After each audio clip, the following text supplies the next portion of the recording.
আসসালামু আলাইকুম। আজকে আমরা যেটা শুরু করব ক্লাস 8 এর চ্যাপ্টার নাম্বার 9 146 পেজের 14 নাম্বারটা। তো যেহেতু আমরা অনুশীলনীতে চলে এসেছি, এর আগে করলাম উপপাদ্যগুলা। অনুশীলনীগুলা খুবই সহজ, উপপাদ্যের থেকে অনুশীলনী খুবই সহজ আছে। তো তুমি এটা কিভাবে সলভ করবা?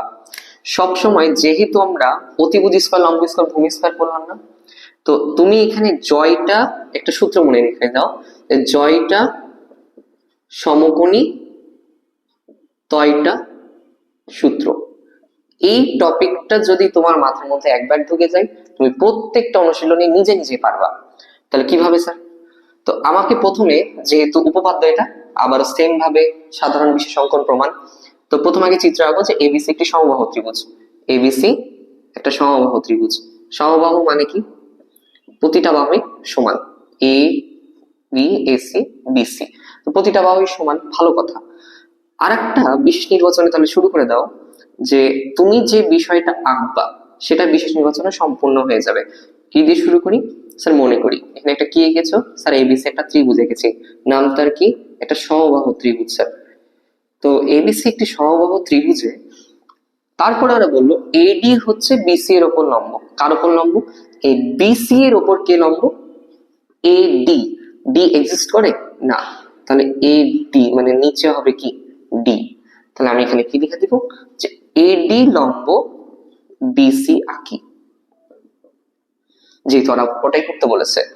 আঁকার পরে তোমাকে দেখো, মানে পূর্বের ভিডিও গুলাতে আমি কি বলেছিলাম, যে এটা একটা সমবাহু ত্রিভুজ। সমবাহু ত্রিভুজ মানে তোমাকে বুঝে নিতে হবে তার তিনটা বাহু সমান, তার তিনটা কোণ সমান। তিনটা কোণ সমান মানে তিন কোণের সমষ্টি 180, তাহলে 3 ভাগ করে দাও, প্রত্যেকটা কত ডিগ্রি? 60 ডিগ্রি। এই সম্পর্কে তোমার ধারণা চলে আসতে হবে। আর একটা খুবই ইম্পর্টেন্ট কথা বলেছিলাম, যে কখন লম্ব আর মধ্যমা সমান হয় সমবাহু ত্রিভুজের ক্ষেত্রে। কিসের ক্ষেত্রে? সমবাহু। তাহলে লম্ব আর মধ্যমা, তাহলে লম্ব মধ্যমা মানে কি? মধ্যমাটা হচ্ছে এই যে দেখো লম্ব, এখানে লম্ব আঁকলা না, তাহলে এই লম্বটা যদি মধ্যমা রূপে প্রকাশ পায়, তাহলে এই লম্বটা এই বাহুটাকে সমান দুভাগে কি করেছে? ভাগ করেছে। সমান দুভাগে কি করেছে? ভাগ করেছে। তাহলে যখনই তুমি একটা সমবাহু ত্রিভুজে একটা লম্ব এঁকে নিবা, তোমাকে এটা বলে দিতে হবে যে BD equal to CD. BD equal to কি? CD. BD equal to CD না, যেহেতু দুটা কি সমান হয়ে গেল। কারণ কি সমবাহু ত্রিভুজের লম্ব আর মধ্যমা কি হয়? সেম হয়। তাহলে স্যার যদি একটা বিষমবাহু আঁকতাম, এরকম একটা বিষমবাহু আঁকো, দেখো লম্ব এটা, লম্ব সবসময় সোজা হয়, কিন্তু মধ্যমা কি এটা হবে? দেখো একে সমান দুভাগে ভাগ করছে, দেখো সমান দুভাগে ভাগ করছে, মধ্যমাটা সমান দুভাগে ভাগ করবে, কিন্তু লম্বটাই করছে না। কিন্তু কখন করবে? যখন এটা সমবাহু ত্রিভুজ হবে। ওকে, সমান দুভাগে ভাগ করছে, এমনকি বিসিটাকে কি করছে? অর্ধেক করে দিচ্ছে না? বিডি ইকুয়াল টু সিডি, যেটা হচ্ছে বিসি এর অর্ধেক, তাই না? আচ্ছা ঠিক আছে। তো আর কিছু বলেছে না? প্রমাণ করো, শুরু করে দাও। প্রমাণ করতে হবে যে বিশেষ নির্বাচনে আমরা অনেকগুলো কথা লিখে দিয়েছি। তো প্রমাণ করতে হবে কি? যে এবি এবি বিসি সিএ এগুলোর উপর স্কোয়ার ইকুয়াল টু হচ্ছে 4 এডি এর উপর স্কোয়ার। ভালো কথা, যা ইচ্ছা প্রমাণ করতে বলুক, আমার যায় আসে না, আমরা এই চিত্রে প্রমাণ করতে পারবো। তো প্রমাণে চলে আসি। প্রমাণে এসে আমরা দেখলাম, তোমাকে আমি একটা কথা বললাম প্রথমে, কি? জয়টা সমকোণী তয়টা কি সূত্র। জয়টা সমকোণী তয়টা সূত্র।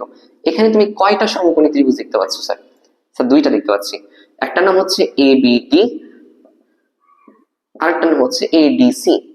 তো তুমি একটু রাফে যাবা, আগে কি যাবে? একটু রাফে যাবা, যে স্যার একটু রাফে যাই, যে আমি লিখে রেখে দিই যে এসিডিটা দরকার নাও পড়তে পারে, নাও পড়তে পারে, ওটা লিখে রাখো। তারপর দেখা যাবে যদি দরকার পড়ে তো ওটা নিবো। তাহলে এবিডি নিয়ে শুরু করি। তাহলে অতিভুজের উপর স্কয়ার ইকুয়াল টু লম্ব স্কয়ার প্লাস ভূমি স্কয়ার। তুমি এখন এটাতে দেখো, এইটাতে দেখো, ভেবে নাও যে এটা নাই, ভেবে নাও এটা কি? এটা নাই। তাহলে এবিডি অতিভুজ কিভাবে চিনি?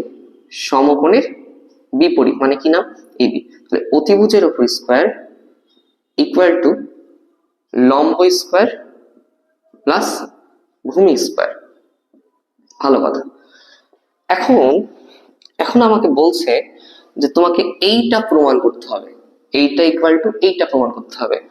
স্যার আমি এবি স্কয়ার একটা পেলাম, এবি স্কয়ারের মান পেয়েছি, আর এখানে আমাকে কয়টা এডি করতে বলেছে? 4টা এডি। মানে কোনো না কোনো ভাবে আমার 4টা এডি আসবে কিনা, 4টা এডি আসার সম্ভাবনা আছে।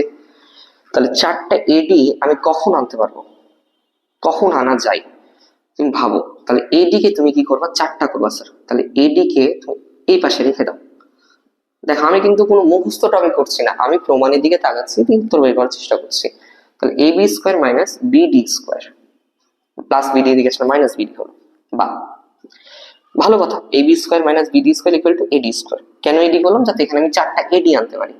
4টা এডি কখন আনা যাবে স্যার? এবি কে কি ভাঙতে পারবো? এবি কি দুটা হবে? স্যার আপনি কেন বললেন যে এবি দুটা হবে কিনা? কারণ কি জানো, যেগুলাতে স্কোয়ার আছে। দেখো তো বিডি কে আমি হাফ বিসি বলতে পারি না, বিডি কে আমি হাফ বিসি বলতে পারি না। কেন? সমবাহু ত্রিভুজ লম্ব মধ্যমা, সমবাহু ত্রিভুজ লম্ব মধ্যমা, তাহলে হাফ বিসি। তাহলে আমি এখানে যখন হাফ বিসি লিখলাম, মানে বিডি কে আমি হাফ বিসি লিখলাম, বিডি এর উপর কি ছিল, স্কোয়ার ছিল স্যার। তাহলে বিডি কে তুমি কি লিখলা স্যার? হাফ বিসি লিখেছি। ভালো কথা। কেন লিখলা? কারণ কি জানো, যে এখানে যখন তুমি হাফ লিখলা, বুঝে নিতে হবে যে এই হাফটা 1/, কি হয়ে গেছে, 4 হয়ে গেছে। এই হাফটা কি হয়ে গেছে, 1/4, আর এটা বিসি স্কোয়ার।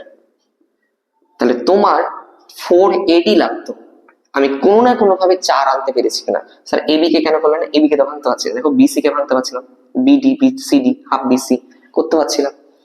তো এখানে নর্মালি ছোট বাচ্চার মতন লসাগু করো, 4 লসাগু। তাহলে 4, 4 একে 4, 4 এবি স্কোয়ার, 4 এর সাথে 4 ভাগ করলে 1, বিসি স্কোয়ার এডি স্কোয়ার। তাহলে এদিকে 4টা ভাগ হয়েছে, ওদিকে যে কি হয়ে গেল, গুণ হয়ে গেল না? তাহলে 4 AB square equal minus BC square equal to 4 AD square. মানে 4টা ভাগ হয়েছিল, ওদিকে যে কি হয়ে গেল, গুণ হয়ে গেল। ভালো কথা sir. 4 AB square minus BC square equal to 4 AD square. দেখো তো এই লাইনটা আমি এখানে লিখলাম তোমাদের বোঝার সুবিধার্থে, যাতে এই লাইনের দিকে চোখ না পড়ে। ভালো কথা। তাহলে এখন তুমি আমাকে বলো যে স্যার 4 এডি আমি আনতে পেরেছি, বাকি এটা কিভাবে আনবো? তুমি দেখো তো, তুমি এখানে বিসি কে এবি লিখতে পারো কিনা। স্যার আপনি কিভাবে বুঝলেন যে আমি বিসি কে এবি লিখবো? কারণ কি জানো, যে এটা যেহেতু সমবাহু ত্রিভুজ, তাহলে আমি এবি এর জায়গায় বিসি লিখতে পারি, বিসির জায়গায় এসি লিখতে পারি, এসির জায়গায় আবারও এবি লিখতে পারি। তাহলে কি হলো, সমবাহু ত্রিভুজের প্রত্যেকটা বাহু সমান না? তাহলে তুমি বিসি এর জায়গায় কি লিখলা? স্যার এবি লিখেছি।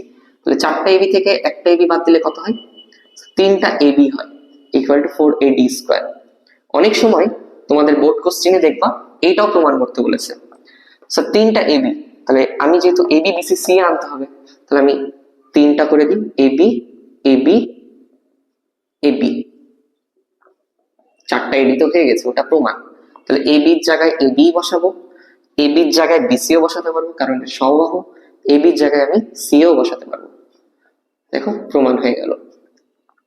তো এইভাবে পরবর্তীতে যতগুলো আমি করাবো সবগুলো একটাই সূত্র, জয়টা সমকোণী তয়টা সূত্র।